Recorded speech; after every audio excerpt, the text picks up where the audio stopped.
అండి, welcome to our channel. మనతో ఈ రోజు సినీ క్రిటిక్ దాసరి విజ్ఞాన్ గారు ఉన్నారు. నమస్తే సార్. బెల్లంకొండ శ్రీనివాస్ ఒక కానిస్టేబుల్ మీద కార్ దూసుకొచ్చిందన్నారు, అది నిజమేనా? బెల్లంకొండ శ్రీనివాస్ ఇష్యూ ఏంటంటే, ఇప్పుడు మనం జూబ్లీ చెక్ పోస్ట్ లో ఉన్నాం ఇక్కడ. అలా నువ్వేం చేయాలి, పక్కనే ఉన్న జర్నలిస్ట్ కాలనీకి వెళ్ళాలి. పోనీ మన ఆంధ్రజ్యోతి పత్రిక దగ్గరికి వెళ్ళాలనుకో, సార్ అక్కడే ఉంది. ఇంతకుముందు ఏం చేసావు, చక్కగా అట్లా వస్తావు, జర్నలిస్ట్ కాలనీకి రైట్ తీసుకొని టా అని వెళ్ళిపోతావు. ఇప్పుడు అట్లా లేదనమాట. నువ్వు ఏం చేయాలంటే ఫిలిం నగర్ దాకా వెళ్ళి మంచులక్ష్మి ఇంటి దగ్గర యూటర్న్ తీసుకొని, భారతీయ విద్యాభవన్ దగ్గర యూటర్న్ తీసుకొని మళ్ళీ అదంతా వచ్చి అట్లా పోవాలి ఓ 20 నిమిషాలు.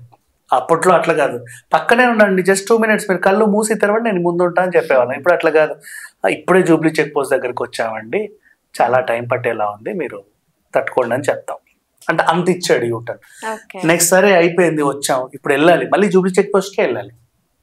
వెంటనే 2 నిమిషాలు పోలేవు.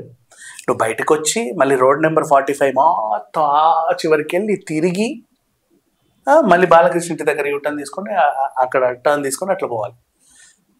అట్లా బారికేడ్స్ వేసారు. ఎందుకు ఎగ్జాంపుల్ చెప్పాను అంటే, ఇప్పుడు అది మనం ప్రిపేర్ అయిపోయాం, ఓకే అలా వెళ్ళాలంటే ఇలా ఇక్కడ క్లోజ్ చేశారు అని. జర్నలిస్ట్ కాలనీలో ఈ మధ్యకాలంలో ఏం చేస్తున్నారు అంటే, పగటిపూట ఓ పైపు 1 way ఇటేస్తున్నాడు, తర్వాత అటేస్తున్నాడు, తర్వాత ఇటేస్తున్నాడు, ఎటు పోతే ఎటు 1 way తెలియట్లా. ఆ వరమహాలక్ష్మి జంక్షన్ దగ్గరైనా, హాట్ కప్ కాఫీ జంక్షన్ దగ్గరైనా రేవంత్ రెడ్డి గారి ఇల్లు అక్కడే ఉంది కాబట్టి ఎప్పుడు ఏ టైంకి ఏటేస్తున్నారో తెలియట్లా. సో అట్లా 1 way ఏదో, అసలు 2 way ఏదో, అసలు వే ఏదో అర్థం కాని పరిస్థితి. బెల్లంకొండ శ్రీనివాస్ ఆల్రెడీ భైరవన్ సినిమా బాగా చేస్తున్నాడు కాబట్టి ఈ మధ్యకాలంలో రోడ్డు ఎక్కల అక్కడ. అప్పుడెప్పుడో 10 రోజుల క్రితం అట్లా ఇంటి నుంచి వస్తే ఆ 1 way ఎట్లా వెళ్ళిపోయాడు, అది గుర్తుంది మైండ్లో, ఇట్లా పోవచ్చు అని. ఇప్పుడు సడన్ గా అలాగే బయటకు వచ్చాడు అదే కాన్ఫిడెంట్. ఆ రోజు ఏమైంది, పగలు అక్కడ వాళ్ళు వనభోజనాలు పెట్టుకున్నారు ఆ లొకేషన్, హ్యాపీగా తిని బేవు అని బయటకు వచ్చేసాడు. ఇంటి దగ్గర నుంచి ఏదో సరదాగా అటో ఇటో వెళ్ళాలి, అట్లా కార్ తీసాడు, BYD కార్, మొన్నే కొన్నాడు, అందమైన కారు, దాన్ని తిప్పాలి ఇప్పుడు రోడ్డు ఎక్కాలి. మరీ రోడ్డు ఎక్కకపోతే కూడా బాగోదు కదా. తిప్పిన వెంటనే ఏమైంది, నో దిస్ ఈజ్ 1 way అన్నాడు. ఓకే 1 way కదా, తిప్పుకొని అటు వెళ్ళాలి. ఇప్పుడు ఏంటి, ఏ వేగనారో లేకపోతే I10లో ఏ బ్రియోలో గియోలో అంటే జై అని తిప్పుకొని వెళ్ళిపోవచ్చు.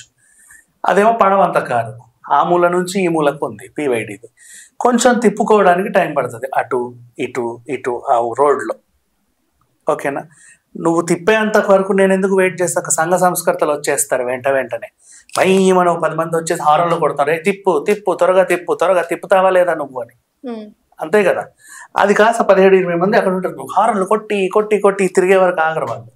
ఈలోపు ఆ హారన్లు విని ట్రాఫిక్ కానిస్టేబుల్ ఏం చేస్తావో అంటాడు. ఇది కాస్త ఎవరో షూట్ చేసి సోషల్ మీడియాలో పెడితే బెల్లంకొండ శ్రీనివాస్ అది ఇది అట్లా ఇట్లా ర్యాష్ డ్రైవింగ్ అని ఇష్టపడి వేసారు.